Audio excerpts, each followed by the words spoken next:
Hey guys, what's up? It's Shay and welcome to my channel. For this week's video, I wanted to share with you guys some of the tips and tricks that I use when I go out on photo shoots. For this particular photo shoot, I was working with blogger and YouTuber Amanda Smith.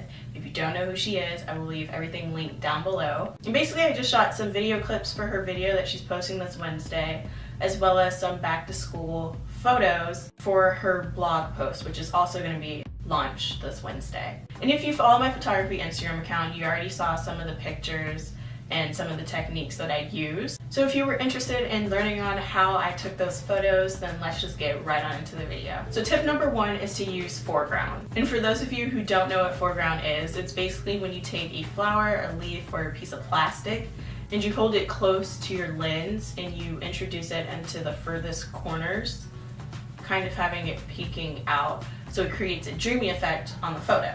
For example, when I was trying to achieve this photo, I took the white flower and I held it close to my lens and I came from the top left corner. And I did it in such a way where it covered half her face but not all of it, and it kind of created a dreamy effect to it.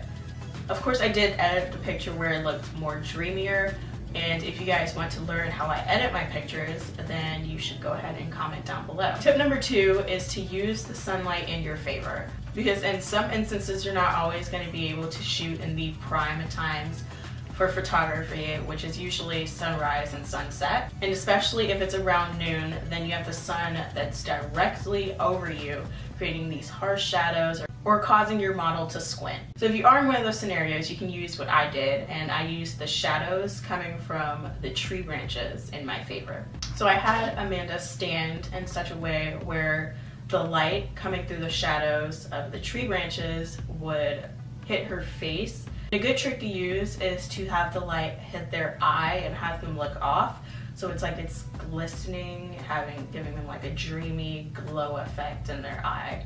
And another good technique to use is to introduce a pop of color into any photo you have.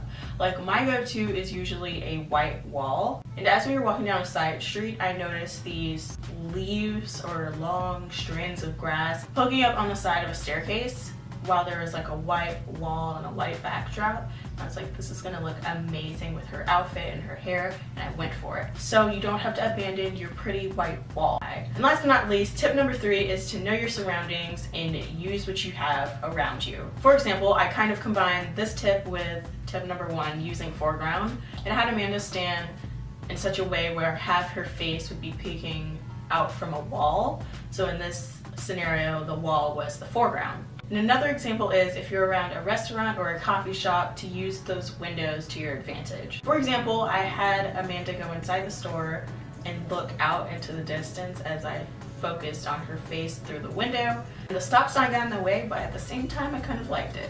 And also, working with what you have, don't stress if there's cars in your shots, because sometimes you can achieve like a city look, which actually comes out really nice. So that is it for this week's video. If you guys liked it, make sure to give it a thumbs up and be sure to subscribe.